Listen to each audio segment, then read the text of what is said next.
Good morning, students. I am Sunny Dev, and today I am going to start the second part of French Revolution. Already we discussed about the causes of French Revolution. Here I am going to start the outbreak of the revolution. As already discussed, the long years of war, the financial resources of France, जो क्या था, बहुत ही problem में चला गया था, मतलब कि डेप्ट में चला गया था। ट्रेजरी जो था क्या था कि वो खाली हो चुका था। तो लास्ट वीडियो में जो बताए थे, जो डिस्कस किए थे हम लोग, वो क्या था कि काउजेज ऑफ फ्रेंच रेवोल्यूशन में वार एंड इकोनॉमी के कारण यूजलेस वार, बहुत सारे यूजलेस वार्स थे जो लुई 15 और लुई 14 लड़े थे। इसके साथ साथ जो फिजूल खर्ची इसको बोलते हैं, एक्स्ट्रा वैगन्स बहुत ज़्यादा था।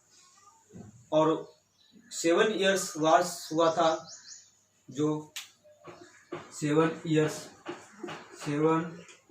वार कब हुआ था, तो ये बताया था 1756 से 63 किसके बीच हुआ था, तो फ्रांस और इंग्लैंड के बीच हुआ था।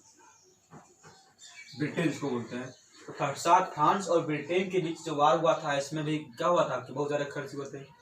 इसके साथ क्या हुआ था कि लुई 16 अमेरिकन रिवोल्यूशंस में इंग्लैंड से जो 13 कॉलोनीज थे इंग्लैंड में का अमेरिका में, उसको इंडिपेंडेंट करवाने के लिए क्या किया, इंडिपेंडेंट करवाने के लिए उसका हेल्प किया था। उसमें क्या हुआ था, उसमें भी बहुत सारे खर्च हुए थे। तो ये सब कारणों से जो वहाँ का इकोनॉमिकल क्राइसिस क्रिएट हो गया था, फाइनेंशियल रिसोर्सेज की कमी हो चुकी थी।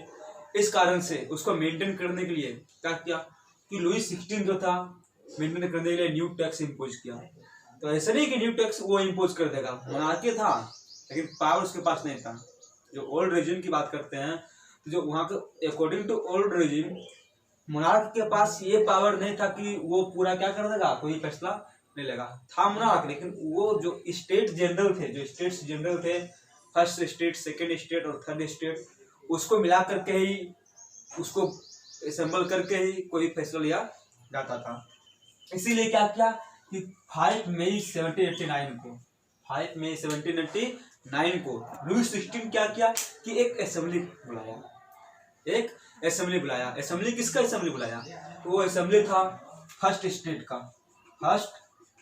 का, सेकेंड स्टेट का और थर्ड स्टेट का। तो ऑलरेडी बताए थे जो फर्स्ट स्टेट और सेकेंड स्टेट थे, ये प्रिविलेज क्लास थे। क्या थे? प्रिविलेज क्लास थे। इनको बर्थ के आधार पर प्रिविलेजेस मिलता था। लेकिन ये जो थर्ड स्टेट थे, इसको ऐसा कुछ नहीं था। टैक्स जो पे करते थे वो कौन पे करते थे? फर्स्ट स्टेट और सेकेंड स्टेट पे नहीं करते थे, वो अकेला पे करते थे थर्ड स्टेट। तो जब असेंबली बुलाया गया तो इसमें से first state, second state, third state के सभी लोग आए असेंबली में। और जो फर्स्ट स्टेट और सेकेंड स्टेट था, इसके 300 मेंबर थे। कितना मेंबर थे? 300। इसमें भी 300। और ये जो था थर्ड स्टेट में, इसमें कितना था? 600। तो ये बुलाया गया कब? जो असेंबली बुलाया गया था वो 8 मई 1789। इससे पहले लास्ट टाइम कब बुलाया गया था? तो इससे पहले लास्ट टाइम बुलाया गया था 1614 को। लास्ट टाइम कब बुलाया गया था? 1614। उसके बाद दोबारा इस टाइम बुलाया गया। किस लिए बुलाया गया? तो डिस्कस किए हैं कि जो फाइनेंशियल रिसोर्सेस की कमी हो गई थी, तो न्यू टैक्स इम्पोज करने के लिए। इसका मेन एम क्या था? जो असेंबली बुलाया गया, इसका मेन एम क्या था? तो न्यू टैक्स इम्पोज करना था। क्या था? न्यू टैक्स इम्पोज करना था।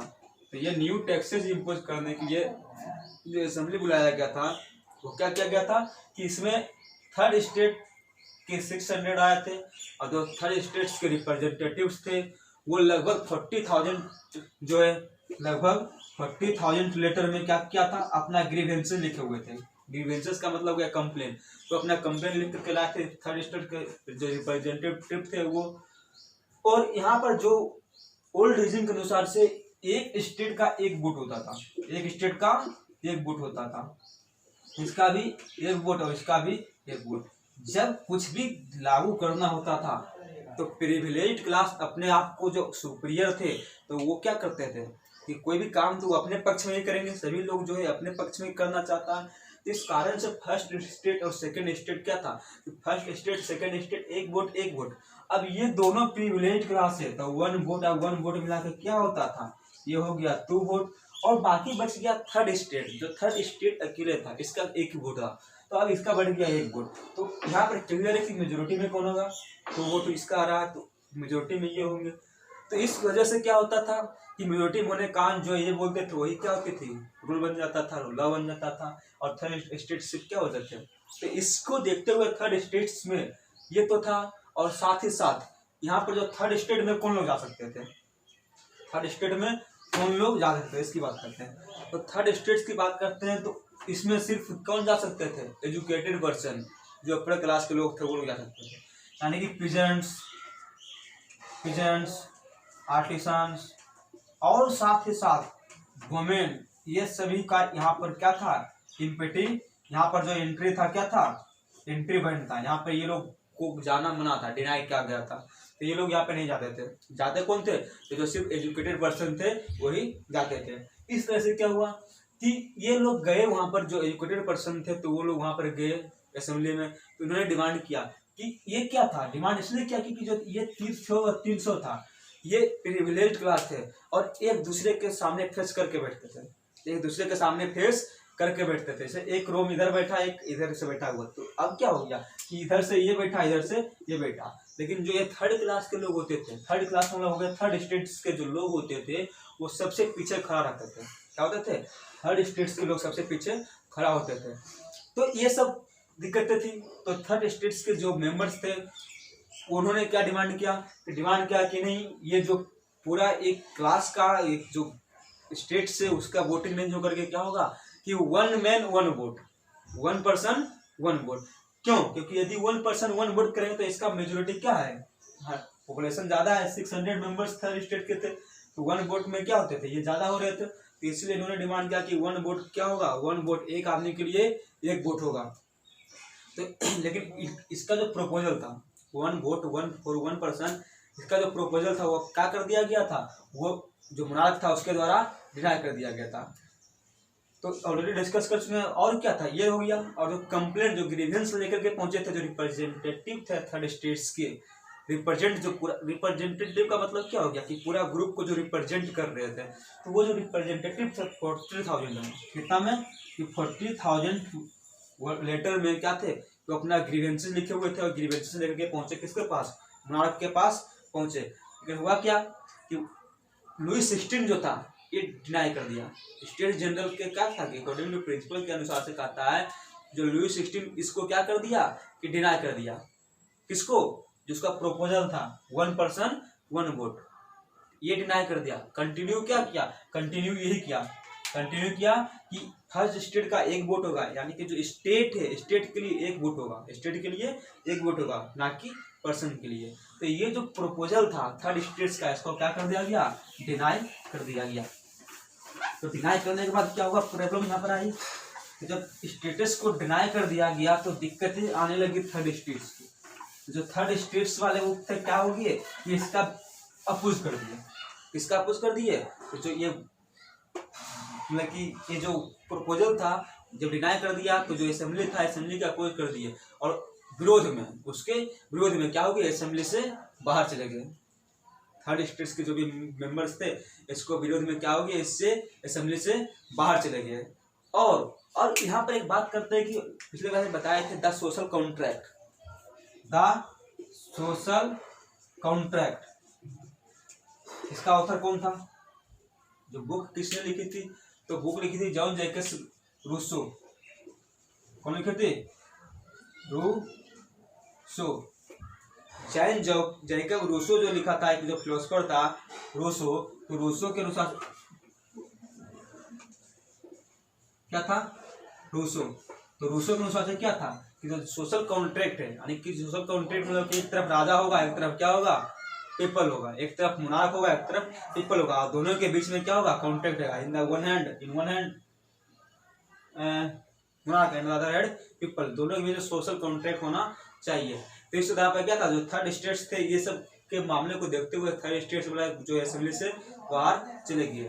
और क्या हो गया कि जो थर्ड स्टेट्स के रिप्रेजेंटेटिव थे, थर्ड स्टेट के जो रिप्रेजेंटेटिव थे, वो अपने आप को क्या मानते थे, फ्रेंच का स्पोक्समैन, अपने आप को स्पोक्समैन समझते थे। स्पोक्समैन ये क्या होता है, इसको हिंदी में यदि बोला जाए इसको बोलते हैं प्रवक्ता, जो क्या करता है, बोलने वाला होता है। तो ये अपने आप को क्या करते थे, स्पोक्समैन समझते थे। किस कहाँ का, पूरा यानी कि जो रिप्रेजेंटेटिव थे थर्ड नेशन का, होल फ्रेंच नेशन का, जो ये फ्रांस का, पूरा फ्रांस का स्पोक्समैन समझते थे। कहता है कि 20 जून को, 20 जून और कौन सा दिन था, 1789, 20 जून 1789 को जो थर्ड स्टेट्स के मेंबर थे, थर्ड स्टेट्स के मेंबर थे, वो क्या किए कि एक मतलब कि जो थर्ड स्टेट्स के थे वो एक जगह पे बुलाए गए, इसको हम लोग बोलते हैं टेनिस कोर्ट, क्या बोलते हैं, इंडोर गेम जो था टेनिस कोर्ट, उसमें बुलाया गया, असेंबली बुलाया गया, किसका, थर्ड स्टेट का। तो इसका लीडरशिप कौन कर रहा था, तो नाम तो सुने ही होंगे, नहीं सुनेंगे तभी सुन लीजिए, नाम था मीरा बाबू, मीरा, और एक दूसरा था अवे सियास, अवे SIYE, जो अवे सियास था, ये दो आदमी थे, मीरा बाबू और अवे सियास के लीडरशिप में क्या हुआ कि एक असेंबली बुलाया गया, किसका, थर्ड स्टेट का, थर्ड स्टेट का असेंबली बुलाया गया, कहाँ पे, तो indoor tennis court, indoor tennis court. तो ये टेनिस कोर्ट का जो एक क्या था, टेनिस खेलने के लिए जो ग्राउंड होता है, जैसे क्या होता है क्रिकेट के लिए फील्ड बोलते हैं, उसी तरह टेनिस खेलने के लिए एक कोर्ट होता है, जैसे कबड्डी का भी क्या होता है, जहाँ पे खेलते हैं कोर्ट बोलते हैं। तो टेनिस का जो इंडोर टेनिस गेम खेलते थे, वहाँ पर टेनिस कोर्ट था, वहाँ पर क्या बुलाया गया, वहाँ पर एक असेंबली बुलाया गया, किसका, थर्ड स्टेट का। कब बुलाया गया, तो 20 जून 1789 को थर्ड स्टेट्स का क्या किया गया, एक असेंबली बुलाया गया in the leadership of Mirabeau, leadership of Mirabeau and Abbe Sieyes. और इस असेंबली में क्या किया गया, इस असेंबली में नेशनल असेंबली बनाया गया, जो असेंबली बनाया गया कहाँ पे, तो ये जो ग्राउंड है टेनिस कोर्ट का, जो इंडोर टेनिस कोर्ट है, ये ग्राउंड कहाँ पर है, तो ये ग्राउंड जो है ये वर्साइल में, यहाँ पर है वर्साइल में ग्राउंड था, यहाँ पर सभी असेंबली बुलाया गया टोटल थर्ड स्टेट्स के लोगों को in the leadership of Mirabeau and Abbe Sieyes. इसमें नेशनल असेंबली की बात की गई, इसमें किसकी बात की गई, नेशनल असेंबली की बात की गई। तो नेशनल असेंबली की बात करते हैं, तो ये नेशनल असेंबली जो है वो किस लिए है, तो मुनाद को, जो मुनाद था कुछ काम सही से कर नहीं रहा था, जो पावर था उसका दुरुपयोग कर रहा था, और जो इसका प्रोपोजल था, थर्ड स्टेट का जो प्रपोजल था, लुई 16 क्या कर दिया था, उसको रिफ्यूज कर दिया था, मतलब रिफ्यूज कर दिया था, मना कर दिया था। तो अब मना कर देने के बाद क्या हुआ कि ये सब जो जमा हो गए, थर्ड स्टेट्स के लोग कहाँ जमा हुए, इंडोर टेनिस कोर्ट में, ये वर्साइल में, यहाँ पर सभी लोग जमा हुए, और जमा होने के बाद क्या किए, वो लोग डिक्लेयर किए नेशनल असेंबली का, किसके डिक्लेयर किए, नेशनल असेंबली का, जो ये असेंबली था नेशनल असेंबली को डिक्लेयर किए कि अब जो हम आज का बात नहीं मांगे हम लोग अपना, और क्या किए कि कर दिए एक असेंबली, उसको नेशनल जो असेंबली था नेशनल असेंबली डिक्लेयर किए, और शपथ भी लिए, इसको बोलते हैं ओथ, क्या किया, स्वर बोलते हैं स्वर, तो शपथ ग्रहण किए, कसम खाए कि जब तक नेशनल असेंबली क्या हो जाता है, कि जब तक नेशनल असेंबली के द्वारा फ्रांस का कॉन्स्टिट्यूशन ड्राफ्ट नहीं हो जाता है, क्या है कि जब तक ये जो नेशनल असेंबली बनाया गया था कहाँ पे, इंडोर टेनिस कोर्ट में, और सभी लोगों ने मिलकर के क्या किया, ओथ मतलब कसम शपथ ग्रहण किया, स्वर किया कि जब तक फ्रांस का कॉन्स्टिट्यूशन बने नहीं जाता है, जब तक फ्रांस का कॉन्स्टिट्यूशन बने नहीं जाता है, तब तक हम लोग क्या होंगे, कि तब तक हम लोग डिस्पर्स नहीं होंगे।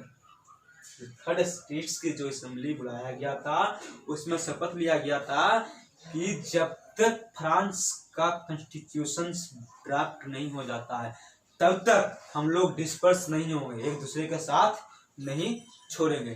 तो ये क्या था, ये था नेशनल असेंबली जो इंडोर टेनिस कोर्ट, इसी जो शपथ ग्रहण किया था, इसी को हम लोग क्या बोलते हैं, इंडोर टेनिस कोर्ट कहा जाता है, इंडोर टेनिस कोर्ट कहा जाता है। तो क्लियर हो गया ये असेंबली कब बुलाया गया था, तो 20 जून 1789 को।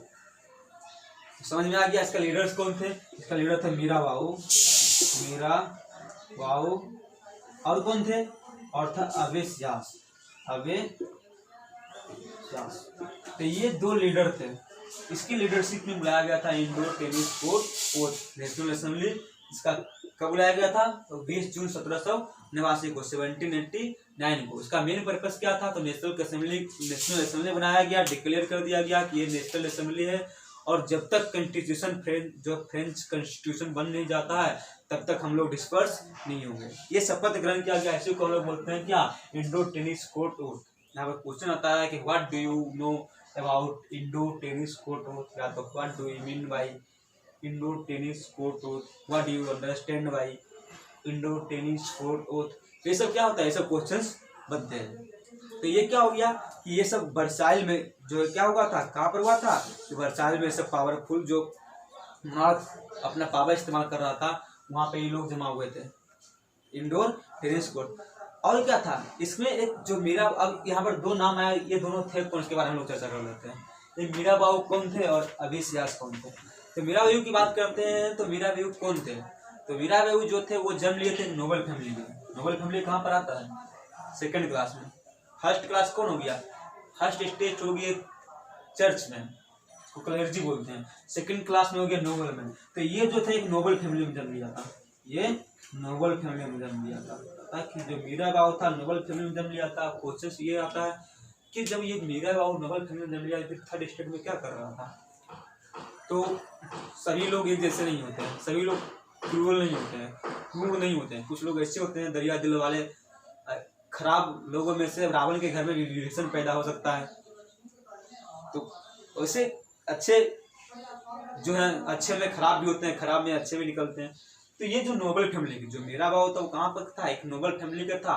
और लेकिन ये जो फ्यूडल सिस्टम के अगेंस्ट था, जो सामंती व्यवस्था था उसको क्या था, ये था नोबल फैमिली के, लेकिन किसके अगेंस्ट था, ये अगेंस्ट था। किसके अगेंस्ट था, तो जो ये फ्यूडल सिस्टम जो था, जो सामंती व्यवस्था था, तो फ्यूडल सिस्टम के अगेंस्ट था कौन, मीराबाऊ। जन्म लिया था नोबल फैमिली में, लेकिन इसके अगेंस्ट थे, फ्यूडल सिस्टम के अगेंस्ट थे। दूसरा नाम आता है, तो ये क्या था, तो ये जो मीराबाऊ है वो क्या एक पावरफुल स्पीच डिलीवर किए थे, कहाँ पे, वर्साइल में। और पावरफुल स्पीच डिलीवर कर करके क्या किए थे, वो पूरा जो है क्राउड को जमा किए थे। तो स्पीच क्या है, इस पावरफुल स्पीच दिए थे और क्राउड को जमा किए थे, और ये क्या थे, फ्यूडल सिस्टम के अगेंस्ट थे। दूसरा नाम आता है अवेसियास। ये अवेसियास क्या है, तो अवेसियास ये भी तो ये चर्चमैन थे। क्या थे, तो अवेसियास थे ओरिजिनली ये क्या थे, प्राइस्ट थे। प्राइस्ट मतलब समझते हैं, प्राइस्ट होता है पादरी, जो चर्च में होते हैं ना, जो चर्च का हेड होता है, फादर बोलते हैं, तो ये प्राइस्ट। तो ये क्या था, कि अवेसियास जो थे प्राइस्ट थे, पादरी थे। और उन्होंने एक बुक लिखा था, एक मतलब पंपलेट जो होता है ना, हाथ में बांटते हैं, तो पंपलेट लिखा था। उसमें कहता है कि इसका जो पंपलेट था, ऑलरेडी लास्ट क्लास में मैं डिस्कस किया था, लास्ट वीडियो में, कि व्हाट इज, इसका जो पंपलेट का नाम था, व्हाट इज 3rd क्लास। क्या नाम था पंपलेट का, what is 3rd class, 3rd state, sorry, what is 3rd state. तो जो पंपलेट लिखा था what is 3rd state, 3rd state से है क्या, इसके बारे में उन्होंने पंपलेट लिखा था अवेसियास ने। ये थे कौन, ये जनरली एक प्राइस्ट थे। क्या थे, प्राइस्ट थे। तो इन्होंने भी क्या किया, कि कहता है कि जो नेशनल असेंबली जब बिजी था, तो ये तो हो गया, तो ये क्लियर हो गया कि ये दोनों थे 1st क्लास और 2nd क्लास के, लेकिन क्या थे, सपोर्ट कर रहे थे किसका, सपोर्ट कर रहे थे 3rd क्लास के। तो ये क्लियर हो गया, जो टॉपिक था टेनिस कोर्ट ओथ समझ में आ गया होगा।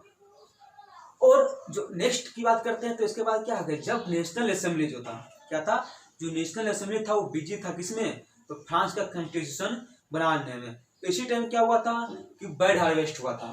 तो बैड हार्वेस्ट होने के कारण क्या हो गया था, कि प्राइस जो था फूड ग्रेन्स का वो बढ़ गया था। यानी कि जो बेकर किसको बोलते हैं, बेकर हुआ बेकरी। तो बेकरी आप लोग सब समझते होंगे कि बेकरी वाले क्या है, तो बेकरी जो पाव रोटी वगैरह क्या है, जो रोटी वगैरह मिलता है, ब्रेड वगैरह, बेकरी में ब्रेड लेने के लिए जो उसको देने वाला होते हैं बेकर होते हैं। क्या होते हैं, जो बेकरी थे, दुकान थे, वहां पर क्या था, कि बैड हार्वेस्ट होने के कारण प्राइसेस बढ़ गया था, ग्रेन बढ़ गया था, थोड़े ग्रेन्स की शॉर्टेज हो चुकी थी, ब्रेड की शॉर्टेज हो चुकी थी।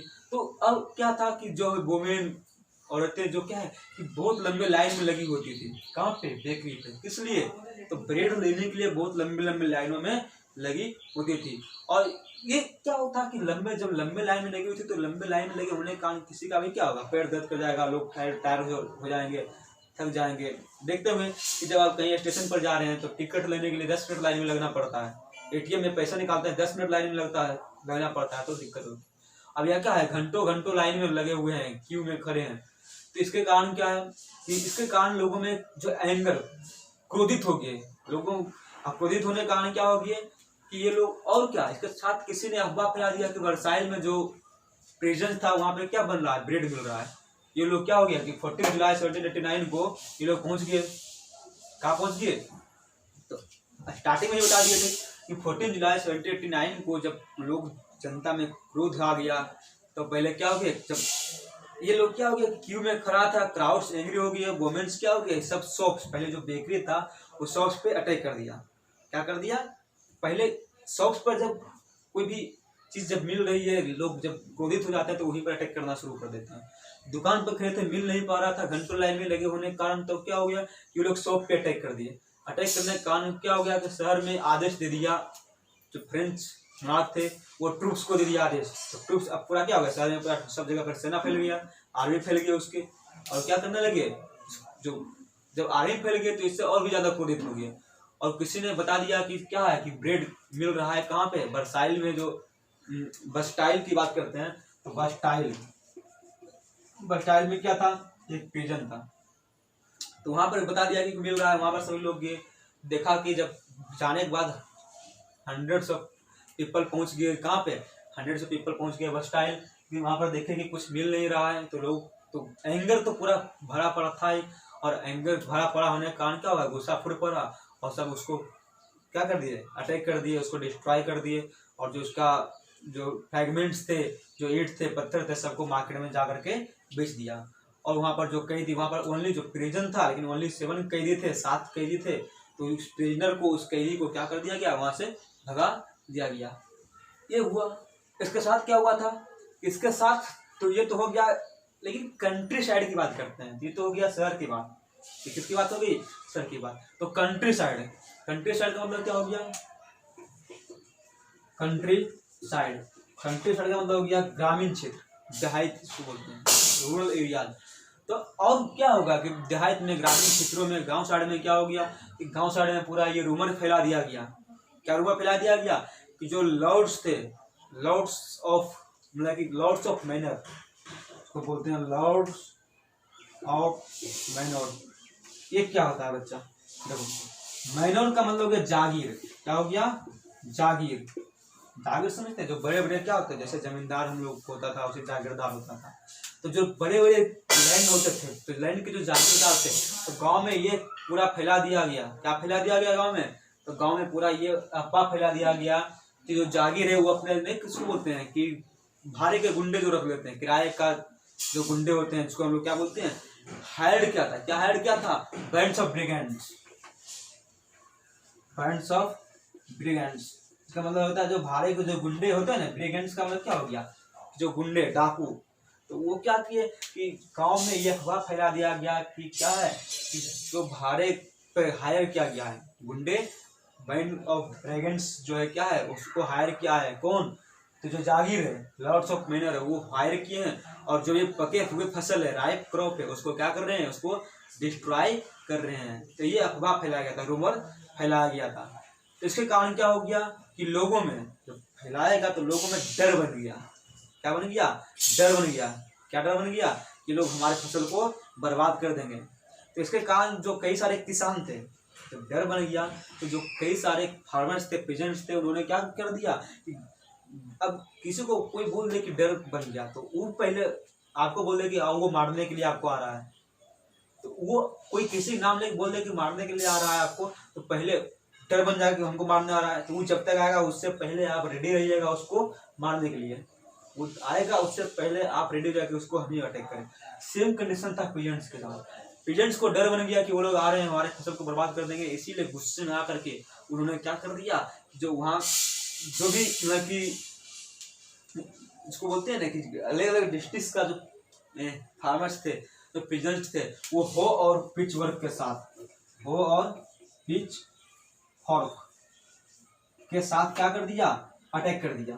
क्या कर दिया, जो वहां के चैटक्स थे, चैटक्स, इसका मतलब क्या होता है, इसका मतलब चैटक्स का मतलब होता है palace of Lord minor, Lord of minor. तो जागीरदार थे, इसका क्या, इसके पहले जो इसके घर थे, जो महल थे, उस पर क्या कर दिया, वही होगा चैटक्स, मतलब उस पर अटैक कर दिया हो और पिच वर्क के साथ। ये हो का मतलब क्या होता है, तो ये तो समझते हैं पिजेंट्स है, उसके पास कुदाल होगा। और ये पिच फोर्क का मतलब क्या होता है, फोर्क तो आप लोग सब समझते हैं कि फोर्क का मतलब क्या होता है, चाउमीन खाने के लिए फोर्क इस्तेमाल करते हैं, कांटा टाइप का बना होता है, वही पिच फोर्क। तो उसी तरह का बना हुआ एक टूल्स था कि फार्मर्स जो थे, जैसे ग्रासेस को जमा करने के लिए, या तो जब क्रॉप हार्वेस्ट हो जाते हैं तो उसको जमा करने के लिए क्या होता है, कि खलिहान वगैरह जमा करने के लिए उसको क्या करते हैं, एक कांटे टाइप का बना हुआ था बड़ा सा, तो उसको लेकर के यानी पिच फोर्क लेकर के, हो लेकर के क्या कर दिया, चैटक्स के जो अटैक कर दिया। और अटैक करने के बाद जो सब जो लॉर्ड्स थे वो सब क्या हो गए कि वो सब भाग गए, और वहाँ को जो भी ग्रेन स्टोर करके रखा हुआ था उसके घरों में, सबको लूट लिया गया। और जो डॉक्यूमेंट्स, जो फ्यूडल सिस्टम का जमाना था, तो वो क्या करते थे, तो वो जो फ्यूडल सिस्टम में यानी कि जो मैनोरियल ड्यूज होता था, जो इससे टैक्स रेवेन्यू वगैरह जो क्या करते थे, जागीरदार जो मैनोरियल ड्यूज की बात करते हैं, मैनोरियल ड्यूज, तो ये जागीरदार थे, तो क्या करता था कि जो भी इसके पास ड्यूज से रिलेटेड डॉक्यूमेंट्स जो सब रखे हुए थे उस सबको जला दिया गया। जब घर पर अटैक किया गया तो अनाज को लूट लिया गया, ग्रेन को लूट लिया गया, और जो ये सब जो थे मैनोरियल ड्यूज से रिलेटेड जो रिकॉर्ड वाले डॉक्यूमेंट्स थे उस सबको क्या कर दिया गया, जला दिया गया। और जो मतलब कि लॉर्ड्स थे वो घर छोड़ के जो आसपास के जो कंट्री हैं, नेबर कंट्री थे, वहाँ पर वो लोग भाग गए। और क्या हुआ कि जो मोनार्क था, अब मोनार्क को लुई 16 को मजबूर कर दिया गया। फाइनली क्या हुआ, अंतिम में जो लुई 16 था वो नेशनल असेंबली को मान्यता दे दिया, नेशनल असेंबली को मान्यता दे दिया, अपना पावर उसको ट्रांसफर कर दिया, और जो कॉन्स्टिट्यूशन था वो फ्रेम हो गया, कॉन्स्टिट्यूशन फ्रेम हो गया। कब, 1789 में। 4 अगस्त की बात है कि 4 अगस्त, जुलाई से शुरू हुआ, तो ये लंबा चलेगा रेवोल्यूशन। तो 4 अगस्त 1789 को लुई 16 क्या कर दिया, लुई 16 अपना जो है मान्यता नेशनल असेंबली को दे दिया। और क्या हुआ कि जो अपना पावर्स था वो क्या हो गया, नेशनल असेंबली को मिल गया। इसके बाद क्या हुआ, जो असेंबली पास हो गया, तो असेंबली पहला काम क्या किया कि जो फ्यूडल सिस्टम था, जो असेंबली पहला काम क्या किया कि जो फ्यूडल सिस्टम था उस फ्यूडल सिस्टम को क्या कर दिया गया, समाप्त कर दिया गया, फ्यूडल सिस्टम को समाप्त कर दिया गया। और साथ में साथ जो भी ऑब्लिगेशन और टैक्सेस जो लगे हुए थे वो सबको समाप्त कर दिया गया। साथ में जो टीथे क्या करता था, जो टीथे को समाप्त कर दिया गया, जो टैक्स लिया जाता था चर्च के द्वारा। और क्या था कि टीथे समाप्त कर दिया गया, चर्च या तो फिर जो फर्स्ट क्लास यानी कि नोबिलिटी और क्लर्जी का जो प्रिविलेज था उस प्रिविलेज को समाप्त कर दिया गया। और क्या हुआ, ये सब समाप्त करने के बाद जो चर्च के द्वारा जमीन की बात करते हैं, लैंड की, तो ऑलरेडी डिस्कस किए थे कि 60% जमीन जो थे किसके पास थी, चर्च के पास थी। जो उस चर्च के द्वारा जो जमीन था चर्च का अधिकार में, उसको क्या कर लिया गया, उसको नेशनल असेंबली के द्वारा जब्त कर दिया गया। तो ये सब घटनाएं घटी थी। और फाइनली जो 2 बिलियन लीवर्स जो कर्ज था वो समाप्त हो गया। तो ये था आपका आउटब्रेक ऑफ द रिवोल्यूशन। आपका जो नेक्स्ट टॉपिक पढ़ना है वो फ्रांस बिकम्स मोनार्की। जब ये नेशनल असेंबली कंस्टिट्यूट हो गया, अब मोनार्क क्या था कि जो फ्रांस था वो क्या बन गया, तो अभी बताया है कि अपना पावर जो था वो किसके साथ मिला लिया, असेंबली के साथ में। तो ये अब कॉन्स्टिट्यूशन भी बन गया, मोनार्क भी बन गया। अभी पूरा डेमोक्रेसी नहीं बना है, अभी मोनार्क ही है, लेकिन अब ये मोनार्क जो कॉन्स्टिट्यूशनल मोनार्क बन गया। तो जो अगला टॉपिक पढ़ेंगे वो हम लोग पढ़ेंगे कि फ्रांस बिकम्स एक कॉन्स्टिट्यूशनल मोनार्की। नेक्स्ट टॉपिक जो आपका कॉन्स्टिट्यूशनल मोनार्की है, ये नेक्स्ट वीडियो में देखूंगा, हम लोग मिलेंगे। और नेक्स्ट वीडियो के लिए आप लोग इस चैनल को सब्सक्राइब कर दीजिएगा और साथ में like and share. Thank you.